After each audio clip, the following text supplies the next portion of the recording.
Merry Christmas and welcome to the fourth edition of Games I Finished this year. This year is 2025. We are on December 12th, and I like at the end of the year talk about the games I finished. Just to define what finishing a game means, it doesn't mean getting all the achievements or beating it on the hardest difficulty. It just means getting to the end credits and having some kind of closure with the game. Those videos are always somewhat ASMR because my daughter is sleeping in the next room. Her room is just next to the living room, and anyway, this is why I might sound a bit dull, but it is what it is every year. This is how I do it, and I quite enjoy doing it this way.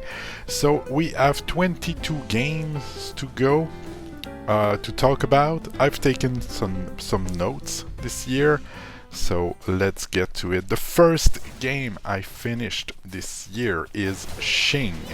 I got this game for $1.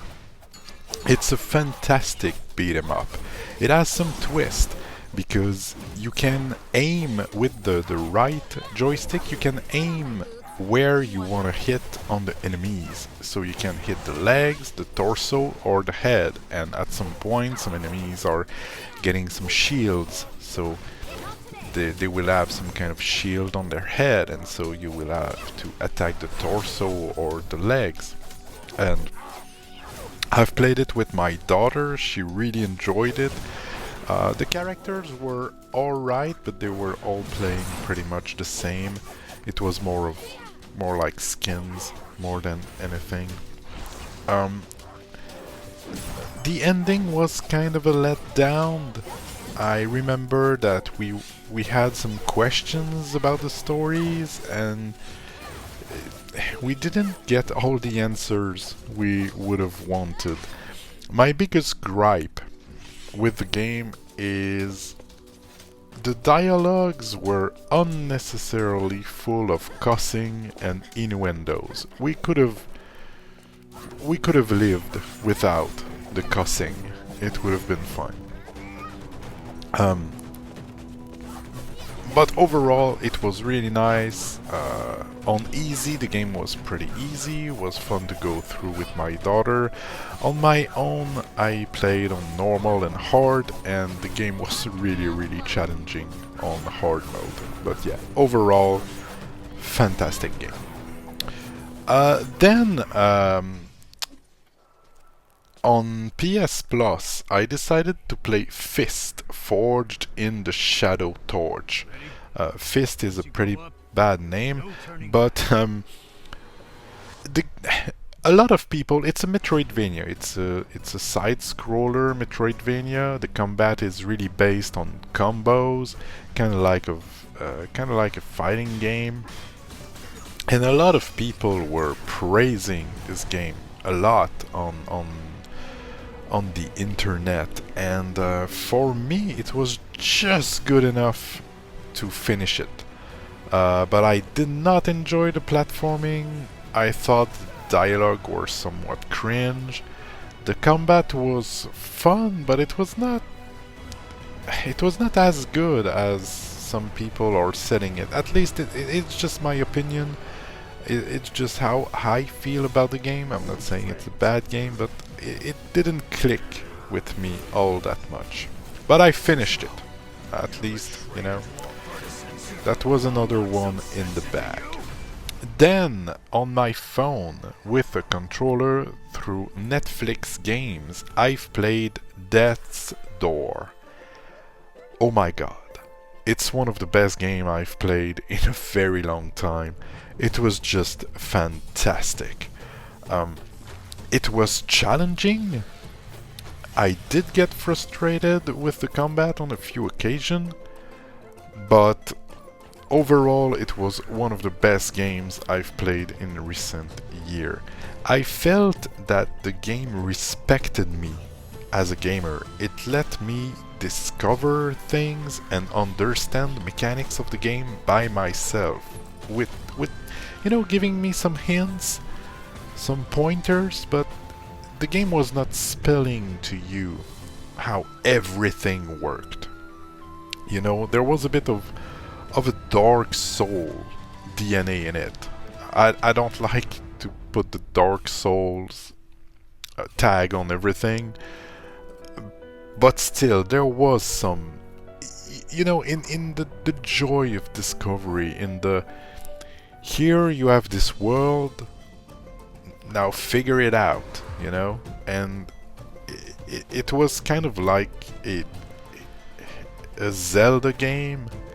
And when I say Zelda game, I don't mean like Breath of the Wild. I mean, it was kind of a top-down view, like Link's Awakening or Link to the Past, but with the pretty challenging combat. It was so good. The music was outstanding too. This is one of the best games I've played this year for sure. I really, really enjoyed it. I highly recommend this game. Next, still on PS Plus, I've played Stanley's Parable. This game, it's not a long game.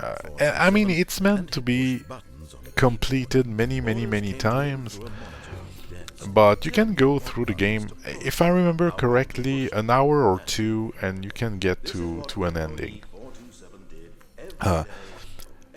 It's just about this dude who's working in an office. It's a first-person game. You work in an office. It's super boring, and at some point, there's a narrator throughout the whole game that's giving you some pointers, and it's gonna tell you, okay, well, you should get up of your desk and go check this thing. And if you decide to do something else, then he's gonna adjust and say, well, you're not doing what I told you to do, you're kind of weird, and you should really go left. And then you keep going right, and he's kind of losing his temper. And this is a game that made me laugh out loud at my TV, and I'm gonna tell you, it never happens, like never. So that was a crazy game. That was really a crazy game. Even the achievements are out there. That's, you know, there's an achievement. Oh, come now. This is one I remember.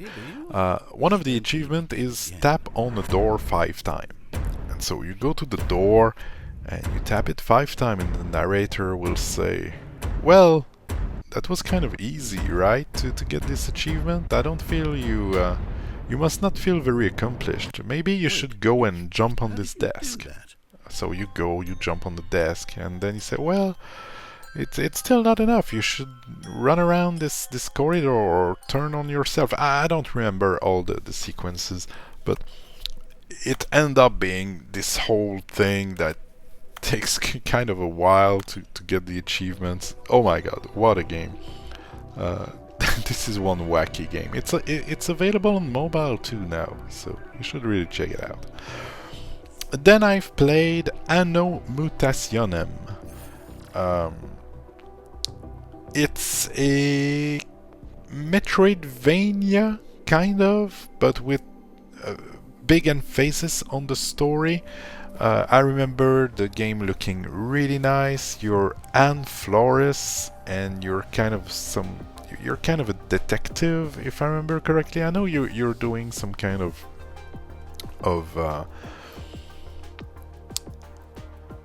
man, what's the word? English is hard. You're doing some kind of detective work, you know. You're on a case, and you're following all of this thing, and the combat was really nice, and I really enjoyed going through the game. You'll see on the screen. I'm always putting some gameplay. But while the combat was good, the fact that the story took so much place in the game makes me not wanting to go through it all over again. This is the type of game that I play one time, and then I'm good. I enjoyed it. I would recommend it.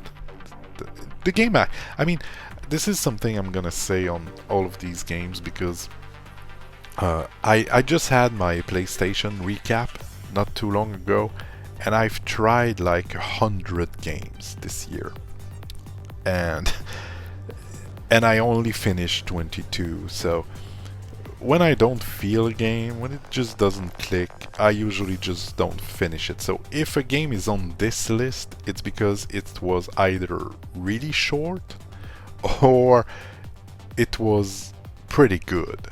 If you know, if I'm finishing you, you were pretty good. Don't take this out of context. But yeah, I enjoyed it. The game looked stunning, that's for sure. Then on Apple Arcade, I've played Final Fantasy Pixel Remaster.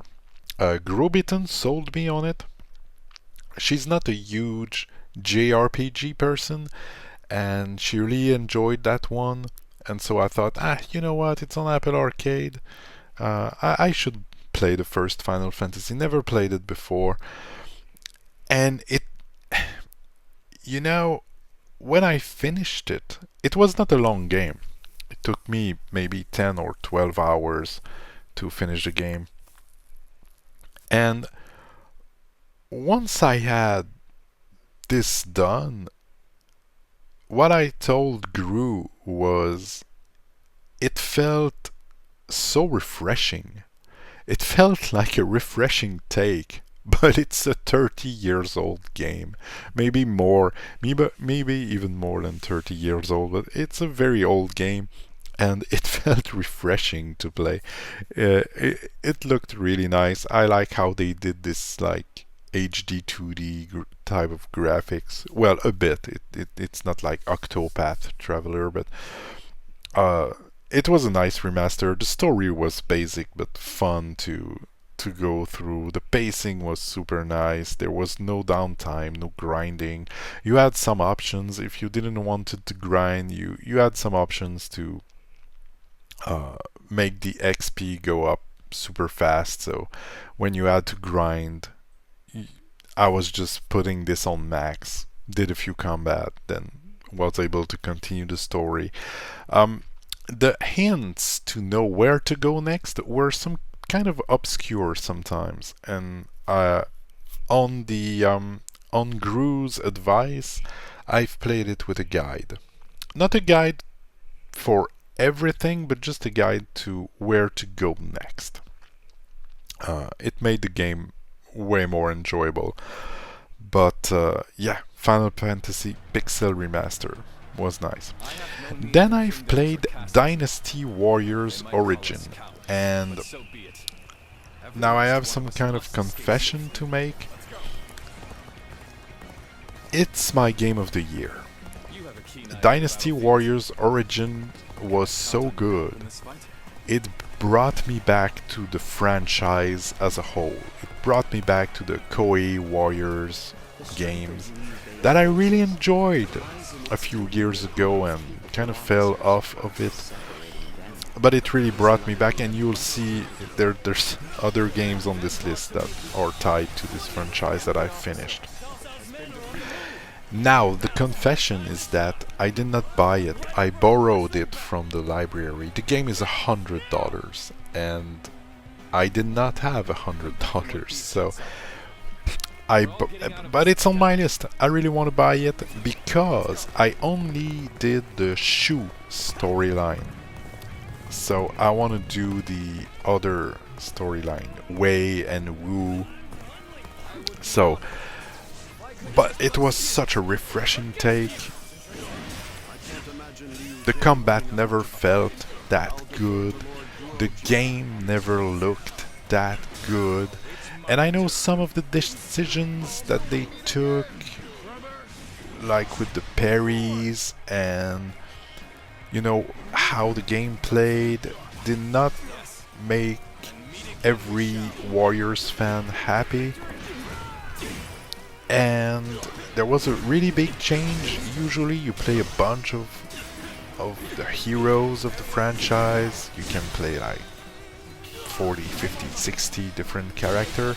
On Dynasty Warriors Origin you're playing one dude, Ziruan, and this is the guy you're playing. You can play on You can play some other characters here and there, but this is really a you're this dude and you're playing this dude and you're taking decision as this dude, and that's a big change for sure. But I enjoyed it. It was fantastic. It's my it I mean, I don't know.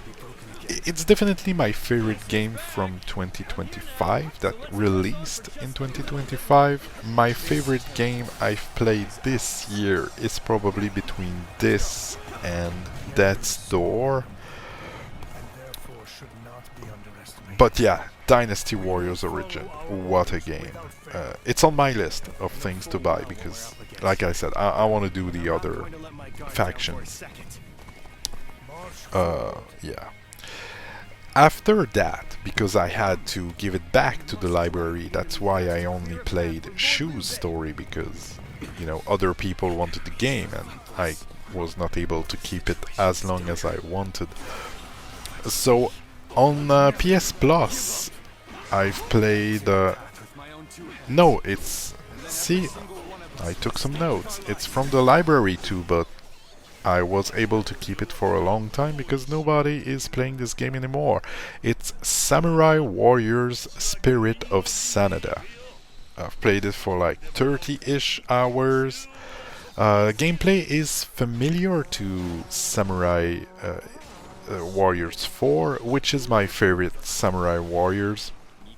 Still to this day, I've played 5. We're gonna get back to this in a little while. But the story, this was really focused on the Sanadas, obviously. On Yukimura, if I remember correctly, the name. There's a bunch of names. Look, it took me like 2 years to learn the name of the people I work with, and we're only 23 people. So, you know, the Warriors games have a lot of characters. When I see them, I know like what their main weapons are, but I don't know all the names all the time. But the story, it was very story focused on this faction, on this family, and I really enjoyed following this. The game looked great, played fantastic. It was pretty much the same system as Samurai Warriors 4. I really enjoyed it. Then I've bought the Lil Gator game to play with my daughter. We had a lot of fun with this, but it was not exactly what I was expecting. There was way more dialogue than I thought it would have. I thought it would be like the penguin. We've played it last year. The little penguin that... a short hike, that's what it's called. You're going on a short hike and you're climbing a mountain, and it's kind of open world-y. The world is small, but it's very open. And I thought the Lil Gator game would be like that, but it was way more story-focused. There was a lot more dialogue than I thought it would have. But it was still super cute, and we had a lot of fun. The story is basically... the Lil Gator, he has a big sister, and they used to do this kind of like Zelda, like real life Zelda game in the forest with some kind of a scenery that they were building with card boxes and stuff like that. And now she's going like to university and she doesn't have the time anymore, and so he's trying to bring her back in the game by, you know, building back the whole thing. Anyway, it's the story is fun to follow, but yeah, that was just not what I was expecting. But my daughter really enjoyed it, and we had a lot of fun to, you know, finding stuff around the island and all. After that, on PS Plus, I've played Samurai Warriors 5. That was fun. But there was a lot of system I did not like. The game looked super good, and at the same time I preferred how Samurai Warriors... I preferred the visual style of Samurai Warriors 4. I was not super convinced enough to play the story, but I definitely prefer the way they did evolve the franchise with Dynasty Warriors Origin than the route they took with Samurai Warriors 5. I don't have a lot of things to say. I mean, it was nice. I love Warriors games, so that was good enough to finish, but yeah, it did not stick with me all that much. Then I've played through Netflix games. I've played Steel Paws. The reason I wanted to play this game so much it's because it's made by Yu Suzuki. Yu Suzuki is the dude who made the Space Harrier, Outrun, Shenmue, and more importantly to me, Air Twister, a rail shooter, a non-rail shooter, kinda like Star Fox, but on LSD. But anyway, Steel Paws, you're playing. I did not took enough notes. I don't remember the name of the main character, but you're playing this girl that has those robot cats, and it's kind of like a 3D brawler, a 3D beat 'em up, and it's very arcadey. It's very nice. I had fun going through it. Played the game 2-3 times, trying to beat my scores and trying to learn some new moves and stuff, but it was not on par with Air Twister. I liked the music. I liked the music a lot. Made a few videos on the channel about the music, and yeah, I enjoyed it. That was fun, but it was not as fun as Air Twister. Then, through PS Plus, I've played Biped. Biped was a game where it's really a co-op game. I've played it with my daughter. We screamed at the screen because you're controlling this little biped robot, and every joystick on your controller is controlling one of the legs, and so you're trying to move around with both joystick, and it's as fun as it's frustrating. And it was pretty hard, and we really worked. You really have to work as a team to get through the levels, and it's super frustrating, but you know, the good kind of frustrating. You're really trying to get through the levels, and you're like, no, move right, no, stop, and oh my god, we had fun, and we were frustrated playing this. That was an experience. That was a very special game.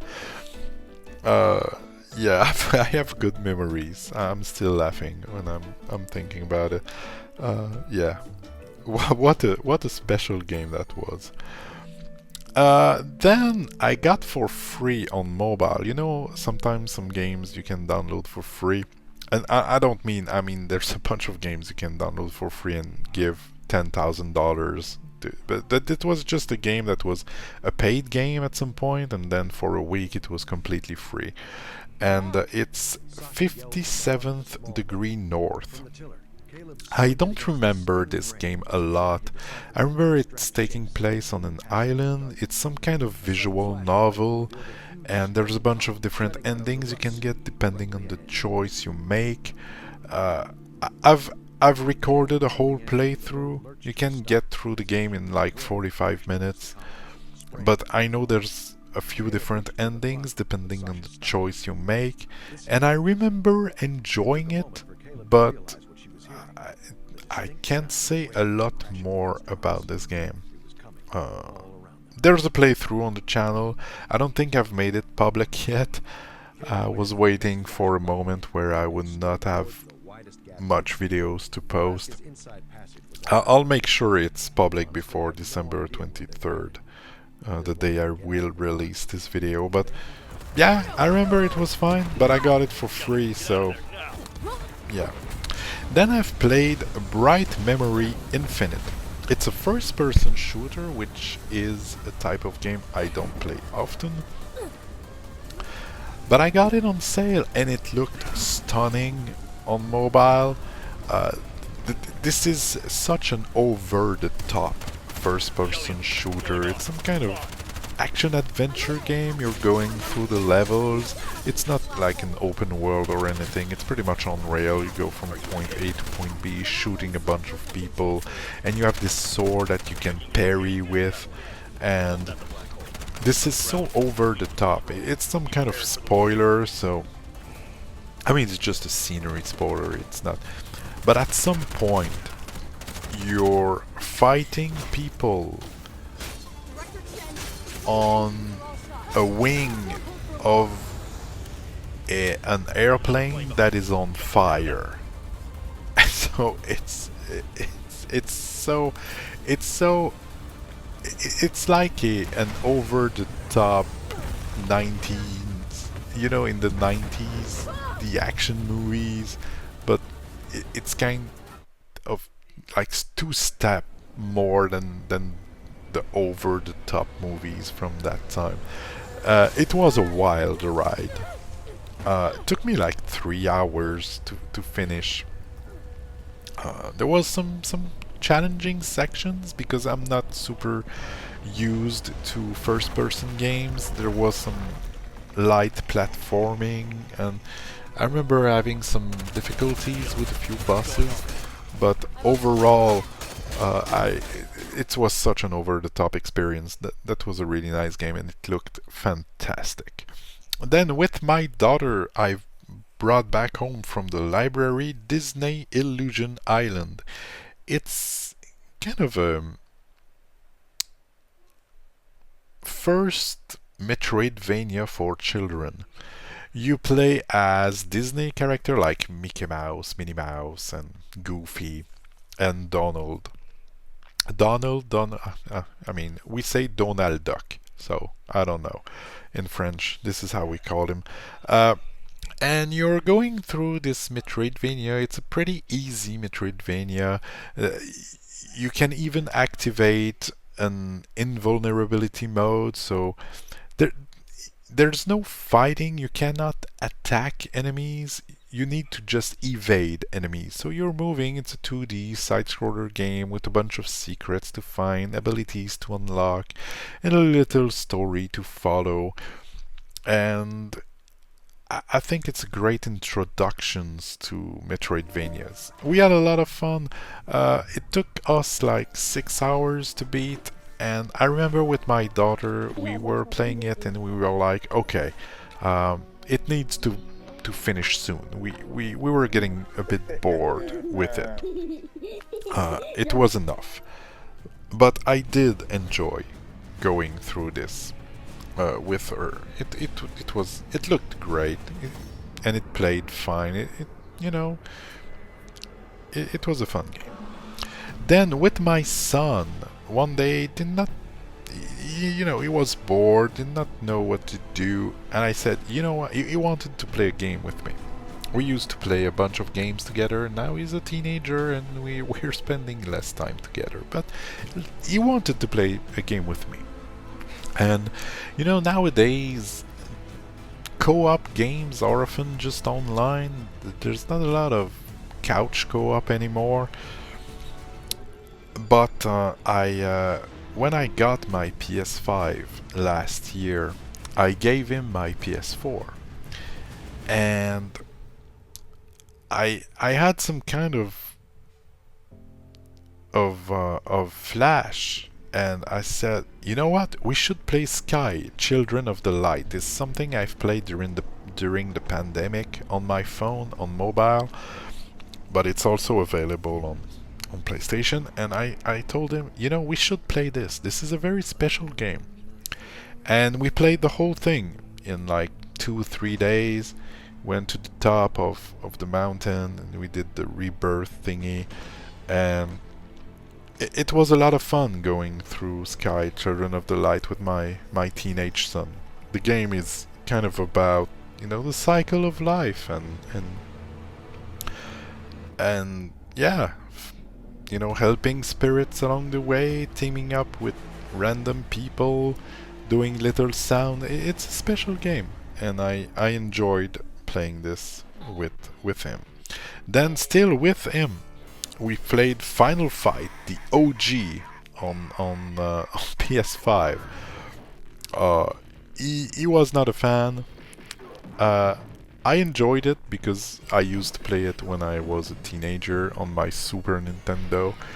The version I've played was way better than the Super Nintendo one. It was like the port of the arcade version on PS5 on the Capcom Arcade Collection thing.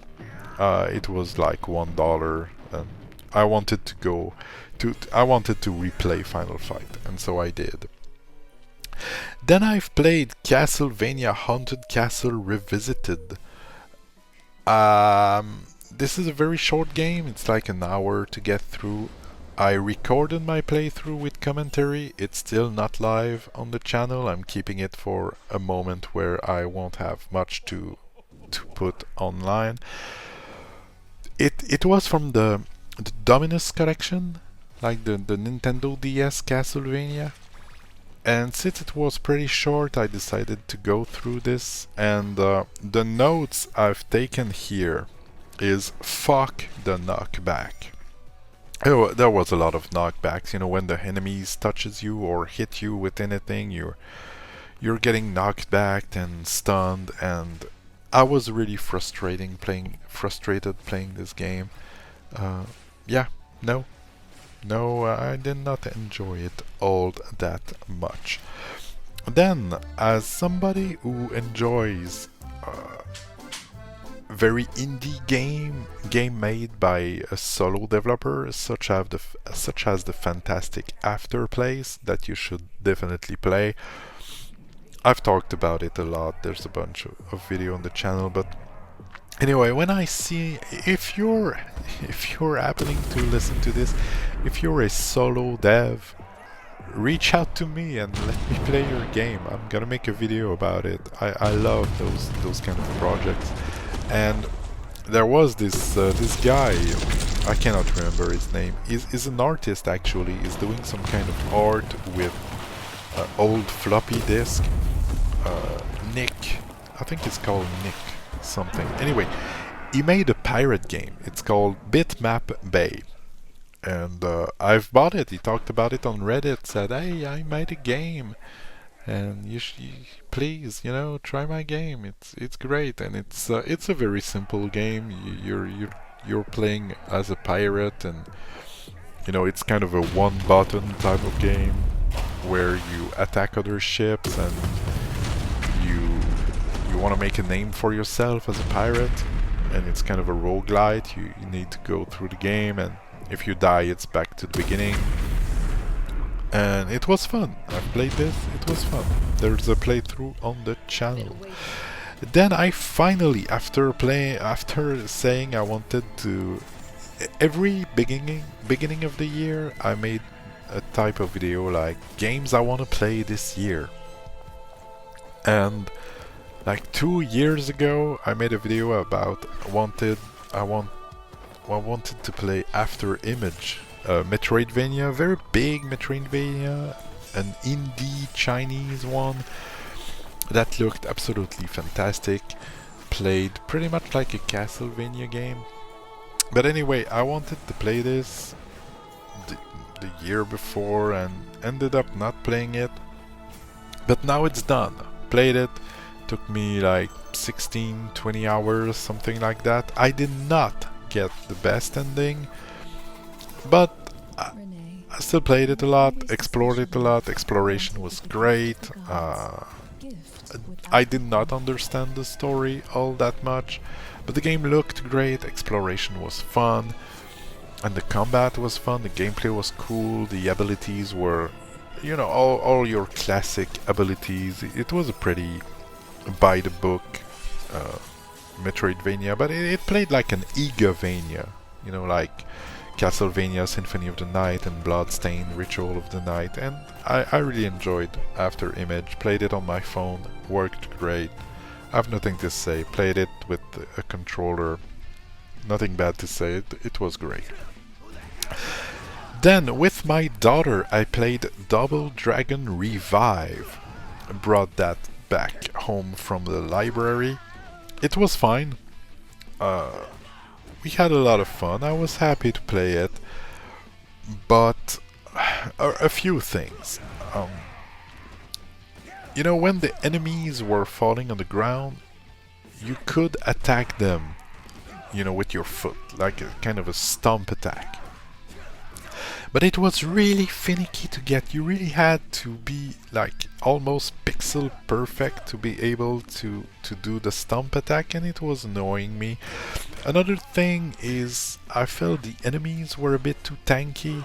It was really long to finish them. I thought I would have preferred having more enemies on the screen with less health. And the way the game was structured was more you get into a room and you fight waves of enemies, of tanky enemies, and then you move to the next room. It was not like Streets of Rage 4 where you move a lot through the levels and you're going forward, and it was more room based, and yeah, we had fun enough to finish it. It was fun, but was not my best game this year. And then already the last one. I'm you know, those videos are shorter and shorter every year. I'm getting more to the point. I like that. Last one I've played this year is a visual novel made by Square Enix, and it's wild. It's called Paranormasight, and it's definitely a visual novel. You have kind of a thing. There's kind of a lot of things you can interact with on every scene, but I would definitely put it in the visual novel type of game. There's a lot of reading, and you make some choices, and that's opening new path.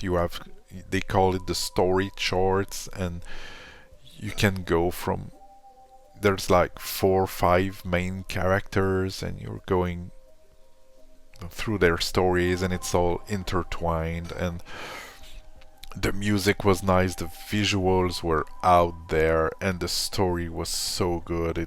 It's about a curse on a town in Japan, and oh my god, I really enjoyed Paranormasight. Just finished it this week, actually, and so that's it.